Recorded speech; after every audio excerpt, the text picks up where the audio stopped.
আসসালামু আলাইকুম। প্রিয় দর্শক, আপনাদের সকলকে আমন্ত্রণ জানাচ্ছি অন্য মঞ্চের আলাপচারিতায়। আজ আমাদের সঙ্গে আলোচনার জন্য আমন্ত্রিত অতিথি হিসেবে আছেন বাংলাদেশ ছাত্র ইউনিয়নের সাবেক সভাপতি জনাব শরীফুজ্জামান শরীফ। জনাব শরীফুজ্জামান শরীফ, আমাদের অনুষ্ঠানে আপনাকে স্বাগত জানাচ্ছি। আশা করি আপনি আমাকে শুনতে পাচ্ছেন। আপনাকে ধন্যবাদ। শরীফ ভাই, আমি প্রথমে একটা ছোট বিষয় আপনাকে উল্লেখ করতে চাই। ছোট না, আমার কাছে মনে হয় এটা অনেক বড় একটা বিষয়, কারণ এর মাধ্যমে আমাদের রাষ্ট্রের চরিত্রটা হয়তো অনেকের কাছে ক্লিয়ার হয়ে যাবে। আপনি নিশ্চয়ই খেয়াল করেছেন, গত দুদিন ধরে সোশ্যাল মিডিয়ায় একটা ঘটনা বেশ আলোচিত হচ্ছে। সেটা হলো যে একজন মডেল, মেঘনা আলম নামে একজন মডেল, তাকে বিশেষ ক্ষমতা আইন প্রয়োগ করে গ্রেফতার করা হয়েছে, আটক করা হয়েছে এবং তাকে কারাগারেও পাঠানো হয়েছে 30 দিনের আটক আদেশ দিয়ে। এবং এক্ষেত্রে সেই বহুল আলোচিত কালো আইন, সেই আইনটা যেটা শেখ মুজিবুর রহমান প্রণয়ন করেছিলেন, যে আইনটা সবসময় সকল বিরোধী দল যার বিরোধিতা করেছে, এবং বিগত সরকার হাসিনা সরকার যে আইনের অপপ্রয়োগের মাধ্যমে এদেশের হাজার হাজার মানুষকে গুম করেছে, সেই আইনটাকে প্রয়োগ করতে হলো কেন? এবং তাহলে যে হাসিনা সরকারের বিরুদ্ধে এত আন্দোলন, এত বিপ্লব আমরা বলি, গণ অভ্যুত্থান বলি, তার কি অর্থ থাকলো যখন সেরকম একটা আইন প্রয়োগ করে একজন নারীকে দরজা ভেঙে আটক করতে হয়? আপনাকে ধন্যবাদ। দর্শক শ্রোতা যারা আছেন এই অনুষ্ঠানের, তাদের সবার প্রতি শুভেচ্ছা। গত দুদিন ধরে এই ঘটনাটি সোশ্যাল মিডিয়ায় যথেষ্ট আলোচনা হচ্ছে।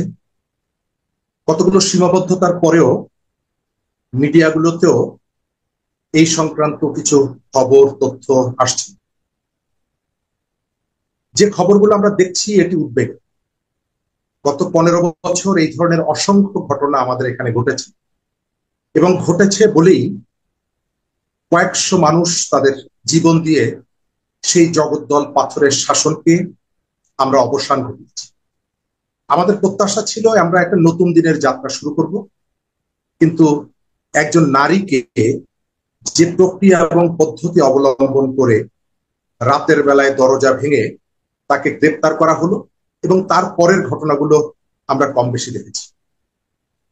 বাংলাদেশে পরিবর্তনের যে আকাঙ্ক্ষা, সেই আকাঙ্ক্ষা যে মাঝে মাঝে কিছু দূর যাওয়ার পর যে বাধাগ্রস্ত হয়, এই মেঘলা আলমকে গ্রেপ্তার করা এবং তার ভেতর থেকে রাষ্ট্রের যে দৃষ্টিভঙ্গি এবং তার যে চরিত্র, এটি প্রকাশের ভেতর থেকে আমরা দেখতে পাচ্ছি যে আমাদের রাষ্ট্রের সেই চরিত্র বদলায়।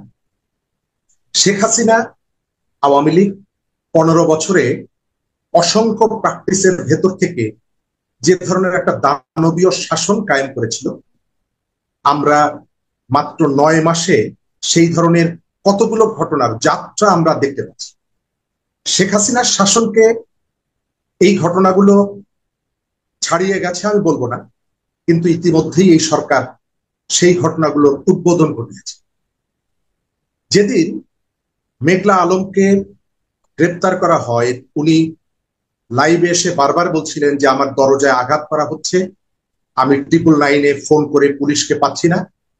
তারপরে তাকে ধরে নিয়ে যাওয়া হয় এবং প্রায় 24 ঘন্টা তিনি কোথায় ছিলেন এটি কেউই জানতো না। তারপরে জানা গেল যে তাকে আদালতে হাজির করে 1 মাসের আটক আদেশ দেওয়া হয়েছে। তার অর্থ হচ্ছে রাতের বেলায় মেঘলা আলমের দরজায় যারা আঘাত করেছিলেন তারা সবাই দেশের আইন শৃঙ্খলা বাহিনীর সদস্য ছিল।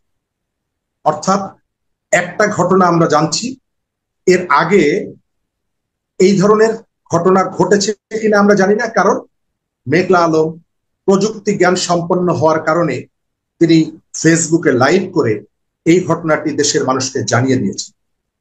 এর ঘটনার ভেতর থেকে আমাদের কাছে পরিষ্কার হয়ে গেল যে আমাদের যে আকাঙ্ক্ষিত পুলিশ এবং আইন শৃঙ্খলা বাহিনীর আচরণের যে পরিবর্তন, সেই পরিবর্তনটা হয়নি। সরকার তার নাগরিকদের স্বার্থের থেকে কখনো কখনো বিদেশিদের স্বার্থকে যে আরো গুরুত্বপূর্ণ মনে করে, যেটা একটা গণতান্ত্রিক সরকারের কাছে কোনোভাবেই কাঙ্ক্ষিত না, তার একটা বড় রকমের ব্যত্যয় ঘটল। এই দেশে মেঘলা আলমকে আমার সীমাবদ্ধতা হচ্ছে, দুদিন আগ পর্যন্ত আমি তাকে চিনতাম না, কিন্তু এই তার ভিডিও বার্তার কারণে এবং পরবর্তীকালে আমি তার সম্পর্কে জেনেছি। তো সরকার যে ভাষ্য দিয়ে তাকে আটক করে রেখেছে, তিনি রাষ্ট্রের নিরাপত্তা বিঘ্নিত করতে পারেন, আইন শৃঙ্খলার অবনতি ঘটাতে পারেন, এই ধরনের একজন সন্ত্রাসী নারী আমাদের এখানে আছে, এটা আমার জানা ছিল।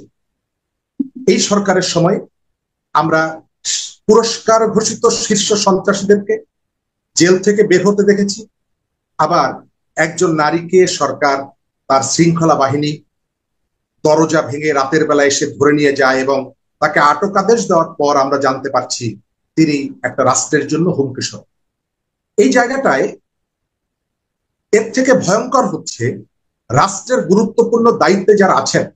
আমি একটু আগে এই ধরনের কয়েকজনের ফেসবুক স্ট্যাটাস দেখলাম, তারা এটিকে অন্যায় অথবা তাদের অসহায়ত্ব না বলে এটিকে জাস্টিফাই করার জন্য নানা রকমের যুক্তি এবং তথ্য নিয়ে আসছেন। আমার পরিষ্কার মনে আছে এরশাদের সময় ঢাকায় কোকেন সহ একজন মার্কিন নাগরিক গ্রেপ্তার হয়েছিলেন, তার নাম লিন্ডা, আমার 80-র দশকে। এবং একসময় সেই লিন্ডাকে ছাড়িয়ে নেওয়ার জন্য আমেরিকার থেকে প্রশাসনের ঊর্ধ্বতন কর্মকর্তারা বাংলাদেশে এসেছে এবং তাদেরকে ছাড়িয়ে নিয়ে গিয়েছে। অর্থাৎ একজন নাগরিকের স্বার্থটা রক্ষা করা একটা সরকারের প্রথম কাজ। কিন্তু আমরা এখানে দেখতে পাচ্ছি একটা দেশের একজন রাষ্ট্রদূতের আকাঙ্ক্ষার উপরে নির্ভর করে একটা দেশের সরকার তার একজন নাগরিকের উপরে নিবর্তনমূলক, অন্যায় এবং নিষ্ঠুর আইনের প্রয়োগ করছেন। খারাপ শেখ মুজিবের প্রবর্তিত আইন এখানে প্রয়োগ করা হচ্ছে। এর ভেতর থেকে আমরা সরকার যে বৈধতাটা নিয়ে নিচ্ছে, কালকে আমেরিকার সরকারের চাপের কারণে আপনাকে গ্রেপ্তার করে নিয়ে যেতে পারে, পরশুদিন অন্য একজন মানুষকে তুলে নিয়ে যেতে পারে। চীনের স্বার্থ বিঘ্নিত হচ্ছে এই কথা। অর্থাৎ এই যে ঘটনাটি মৌলিয়া মেঘলা আলমের ভেতর থেকে যে ঘটনাটা সূত্রপাত হলো, এর ভেতর থেকে আমার কাছে যে বার্তাটি এলো, এখানে সরকার সবার উপরে, সরকার পুলিশের সংস্কারের কথা বলছে, আইন শৃঙ্খলা বাহিনীর সংস্কারের কথা বলছে, কিন্তু সংস্কার প্রস্তাবনায় কোনো ওয়ারেন্ট ছাড়া, কোনো গ্রেপ্তারি পরোয়ানা ছাড়া, এমনকি কোনো অভিযোগ ছাড়া একজন ব্যক্তির মৌখিক অভিযোগের প্রেক্ষিতে নাগরিককে গ্রেপ্তার করে নিয়ে যাওয়া যায় রাতের বেলায় দরজা ভেঙে। এই যে খারাপ দৃষ্টান্ত এবং সমাজের মধ্যে যে ভীতিকর অবস্থাটা ছড়িয়ে দেওয়া হলো, এটা আমাদের যে জুলাইয়ের যে গণ অভ্যুত্থান, এই গণ অভ্যুত্থানের সম্পূর্ণ পরিপন্থী। কারণ আমরা শেখ হাসিনার দানবীয় শাসনের অবসান চেয়েছিলাম এবং তার শাসনটা যে দানবীয় ছিল তার অনেকগুলো উপসর্গর একটা উপসর্গ ছিল তার শৃঙ্খলা বাহিনী, তার মাস্তানরা, তার লালিত ক্যাডার বাহিনী অসংখ্য মানুষকে এইভাবে রাতের বেলায় ধরে নিয়ে গেছেন। ঠিক সেই ঘটনার পুনরাবৃত্তি ঘটালেন আমাদের নোবেল লরিয়েট ডক্টর মোহাম্মদ ইউনূসের সরকার। নিশ্চয়ই তার অনেক সমর্থক ইতিমধ্যে আমরা সোশ্যাল মিডিয়ায় দেখছি, তারা এই ঘটনাগুলোকে হয়তো কেউ কেউ হালকা করার চেষ্টা করবেন, কিন্তু আমি দেখতে পাচ্ছি 15 বছরের একটা ফ্যাসিস্ট শাসনের পদাঙ্ক অনুসরণ করে একটা 8 বছরের 8 মাসের শীর্ষ ফ্যাসিবাদ এখানে ক্রমশই মাথা চাড়া দিচ্ছে। জি, আমরা এখন একটু রাজনীতির অঙ্গনে আসতে চাচ্ছি। ওটাও রাজনীতি ছিল এক ধরনের। এখানে এই যে জিনিসটা যে আমাদের স্বরাষ্ট্র উপদেষ্টা গতকালকে বলেছেন যে সাধারণ মানুষ চায় এই সরকার আরো 5 বছর থাকুক। তো সাধারণ মানুষ চায়, উনি কি করে বুঝলেন এটা আমি বুঝতে পারলাম না। আপনি নিজে নিশ্চয়ই সাধারণ মানুষ কিনা আমি জানি না, আপনি চান কিনা, অথবা যদি অসাধারণ মানুষ হন তাহলে আপনি কি চান সেটাও একটু শুনতে চাই আমরা। এবং সাধারণ মানুষ যে চায়, আপনি কি কোনো সাধারণ মানুষ আপনাকে এরকম বলেছে কিনা যে আমরা চাই 5 বছর? এছাড়া আরেকটা প্রশ্ন যে উনি একজন উপদেষ্টা হয়ে, অন্তর্বর্তীকালীন সরকারের উপদেষ্টা হয়ে, অন্তর্বর্তীকালীন সরকারের অংশ হয়ে উনি যখন এই কথাটা বলেন, এই কথা বলার মাধ্যমে কি এটাই প্রমাণিত হয় যে পুরো সরকারের এই খায়েশ যে তারা 5 বছর টিকে থাকবে?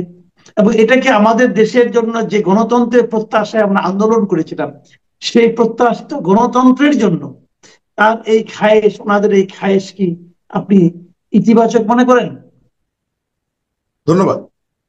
প্রথমত, গত 15 বছর আমরা শেখ হাসিনার শাসনকে ফ্যাসিবাদী শাসন বলার প্রথম যে কারণটা, সেটা হচ্ছে শেখ হাসিনা বাংলাদেশের মানুষের ভোটাধিকার অস্বীকার করে জোর করে গায়ের জোরে ক্ষমতায় ছিলেন, এবং মানুষের ভোটাধিকার অস্বীকার করতে গিয়ে তিনি কখনো বিনা ভোটে 154 জন পার্লামেন্ট মেম্বারকে পার্লামেন্টে নিয়ে এসেছেন, কখনো রাতে ভোট দিয়েছেন, আবার কখনো আমি এবং ডামির নির্বাচন।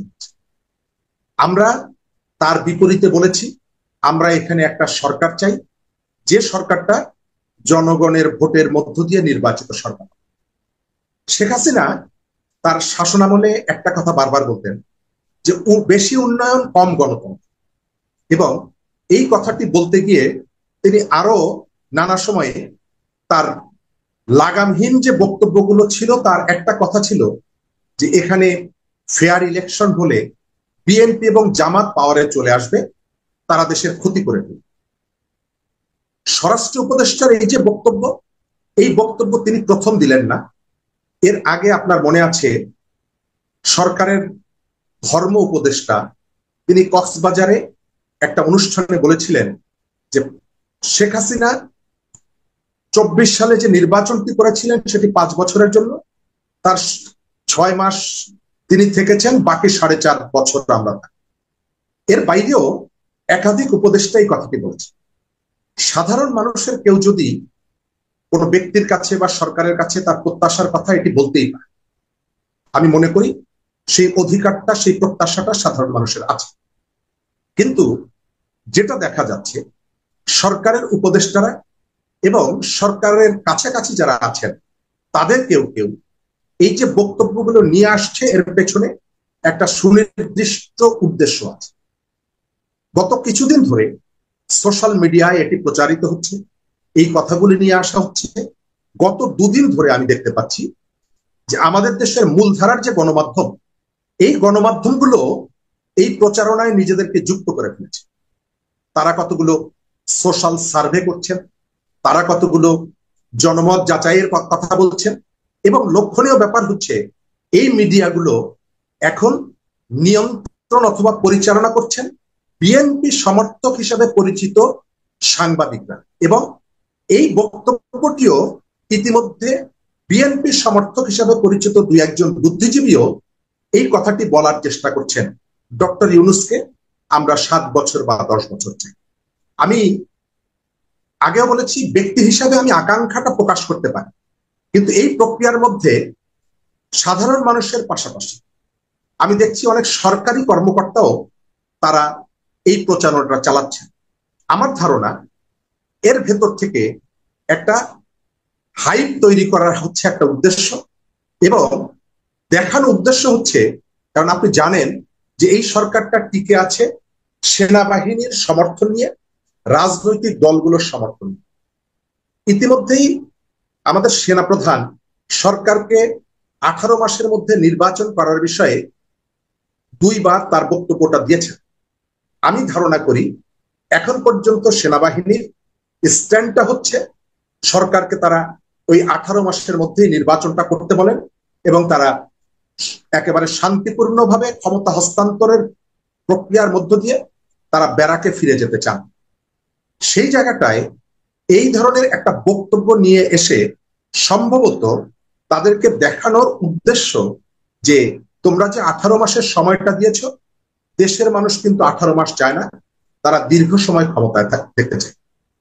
আমি মনে করি যে এটি ডক্টর মোহাম্মদ ইউনূস, তার প্রতি এখন পর্যন্ত মানুষের যে শ্রদ্ধার জায়গাটা আছে, তার পক্ষ থেকে এটি পরিষ্কার করা দরকার। কারণ ইতিমধ্যেই দেশের মধ্যে এটি নিয়ে আপনি সোশ্যাল মিডিয়ায় দেখবেন সব থেকে বেশি বিভাজনটা তৈরি। আমরা রাজনৈতিক দলগুলোকে ডেকে সবাইকে হাতে হাত রেখে ঐক্যমত্যের জন্য কিন্তু কাউন্সিল করেছি, আমরা ঐক্যমত্যের জন্য একটা ফোরামও করেছি। ঠিক সেই ফোরামটি যখন কাজ করছে, আমাদের রাজনীতিবিদরা যেখানে তারা প্রতিশ্রুতি দিচ্ছে জাতিকে ঐক্যবদ্ধ রাখা, ঠিক সেই সময়ে তাকে কেন্দ্র করে এই যে বিভাজনটি তৈরি হচ্ছে, এই বিভাজনের প্রেক্ষিতে তার অবস্থানটা জানানো উচিত বলে আমি মনে করি।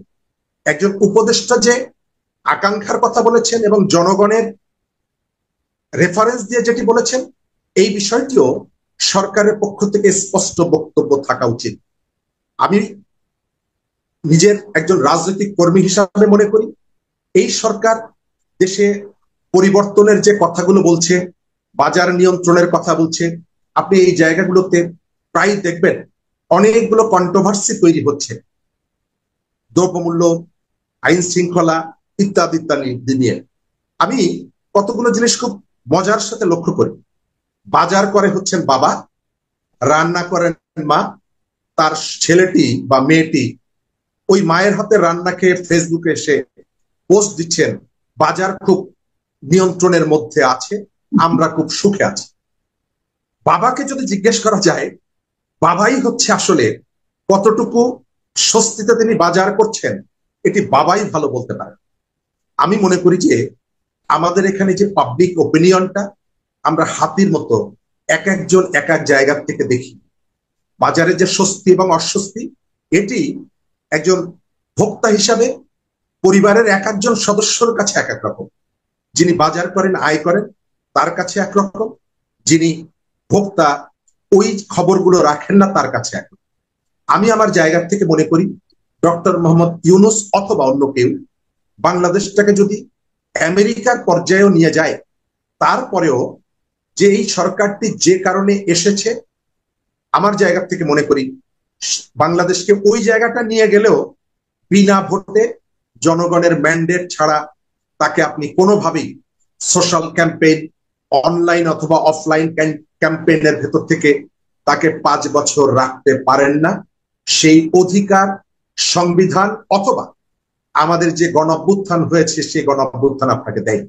আপনি বলতে পারেন গণঅভ্যুত্থানের ভেতর থেকে যে সরকারটি এসেছে সেই সরকার হচ্ছে এই ম্যান্ডেটটা পেয়েছে। গণঅভ্যুত্থানের কোনো জায়গায় বলা ছিল না যে আমাদের এখানে যে সরকারটি আসবে নতুন বন্দোবস্তর যে কনসেপ্ট, সেই কনসেপ্টের সাথে এটি যায় না। এবং আমরা ইতিমধ্যেই দেখতে পাচ্ছি এই সরকারটাকে আপনি যদি 5 বছর রাখেন, আমি ধরে নিলাম এই যে টিমটা গঠিত হয়েছে এবং ইতিমধ্যেই পুরো টিমের কোনো অ্যাক্টিভিটি আপনি দেখছেন না, পুরো ফোকাসটা হচ্ছে প্রধান উপদেষ্টার দিকে। তিনি তার শারীরিক যে সক্ষমতা, তিনি তার যে কাজের যে যোগ্যতা এবং কাজ, মানে এই ধরনের একটা রাষ্ট্র পরিচালনার যে ভারটা, সেটিকে তিনি বহন করতে পারবেন। শারীরিক কারণে, প্র্যাকটিক্যাল কারণে সেটিকে সম্ভব, বয়সের কারণে। দ্বিতীয়ত হচ্ছে আপনি টিমটা দেখেন, এই টিমের ভেতর থেকে রেসপন্স করছে কয়জন? আপনি এই টিমের মধ্যে কি কারো কথা বলতে পারবেন? বরং তাদের অনেকেই ইতিমধ্যেই নানা কারণে বিতর্কিত হয়ে পড়েছেন, দুর্নীতির অভিযোগ উঠছে বিভিন্ন জায়গা থেকে। সুতরাং এই রকমের একটা অবস্থায় আপনি গণঅভ্যুত্থানের ভেতরে, ডক্টর ইউনূস নিজেও বলেছেন যে আমি কেউকে চিনতাম না, আমার সামনে কতগুলো নাম এসেছে, তাদের ভেতর থেকে আমি খুব দ্রুত সময়ের মধ্যে আমি টিমটা তৈরি করেছি। তো এই ধরনের সংক্ষিপ্ত সময়ের মধ্যে যে টিমটা গঠিত হয়েছে, এই ধরনের একটা টিম এই ধরনের চ্যালেঞ্জ মোকাবেলা করতে পারবে, আমার মনে হয় ডক্টর ইউনূস নিজেও সেটি বিশ্বাস করেন। সুতরাং যারা ব্যক্তিগত আকাঙ্ক্ষার কথা বলছেন, সম্ভবত রাষ্ট্র পরিচালনা যে অনেকগুলো চ্যালেঞ্জ মোকাবেলা করতে হয়, এই ধারণাটা তাদের মধ্যে নেই। এবং এর পেছনে আরেকটা রাজনৈতিক কারণ থাকতে পারে বলে আমার ধারণা। সেটি হচ্ছে এই প্রক্রিয়ায় যারা যুক্ত হচ্ছেন তারা যে সবাই পলিটিক্যালি মোটিভেটেড আমি মনে করি না। অনেক সাধারণ মানুষ আছেন অনেস্টির জায়গা থেকে, দেশের প্রতি ভালোবাসার জায়গা থেকে এই ধরনের একজন জ্ঞানী মানুষ তিনি রাষ্ট্র পরিচালনা করুক, এটি তারা চান। তাদের কাছে গত 15 বছর ভোট ছাড়া একটা সরকার পরিচালনাটা তাদের কাছে অস্বস্তিকর হলেও এখন তারা বিষয়টিকে সেইভাবে গুরুত্ব দিচ্ছেন না, তারা সুশাসনের দিকে গুরুত্ব দিচ্ছেন। কিন্তু আমরা সুশাসন তো এখনো নিশ্চিত করতে পারি। এই যে জনগোষ্ঠীকে ওয়ার্ম আপ করে যে ডক্টর ইউনূসকে ক্ষমতায় রাখতে হবে, এই যে একেবারে ইনোসেন্ট যে পিপল গুলোকে ওয়ার্ম আপ করে সর্বশেষ বলা হবে যে বিএনপির কারণে অথবা এই রাজনৈতিক দলের কারণে তোমার ভালোবাসার ব্যক্তি ডক্টর ইউনূসকে আমরা 5 বছর কন্টিনিউ করাতে পারলাম না। সুতরাং চলো, যারা ডক্টর ইউনূসকে 5 বছর কন্টিনিউ করতে দেননি, আমরা আগামী নির্বাচনে তাদেরকে ভোট দেব না। আমরা এই ভোটটা অন্য স্পেসিফিক একটা বা দুটো পার্টিকে আমরা এই ভোটটা দিব। অর্থাৎ এই ধরনের একটা ওয়ে ক্রিয়েট করে, এই ধরনের একটা ওয়ার্ম আপ করার ভেতর থেকে এই যে সাধারণ মানুষের ভোটটাকে, যারা রাজনীতির অতটা মার প্যাচ বোঝেন না, অনেস্টির জায়গা থেকে এই আকাঙ্ক্ষা ব্যক্ত করছেন, তাদেরকে ডাইভার্ট করে অন্য ভোটের বাক্সে নিয়ে যাওয়ার একটা সুদূর প্রসারী আকাঙ্ক্ষা বা প্রচেষ্টা পেছন থেকে কেউ কেউ নিতে পারেন বলে আমার ধারণা। জি, অনেক ধন্যবাদ। অনেক ধন্যবাদ জনাব শরীফুজ্জামান শরীফ। আপনি বেশ কিছু বিষয়ে খোলামেলা কথা বললেন। আমার ধারণা দর্শকরা একটু উপভোগ করবেন। প্রিয় দর্শক, আপনারা শুনলেন জনাব শরীফুজ্জামান শরীফের বিশ্লেষণ। আপনাদের কেমন লাগলো আমাদের কমেন্টে লিখে জানাবেন। আবার পরে কথা হবে। ভালো থাকবেন আপনারা। আল্লাহ হাফিজ।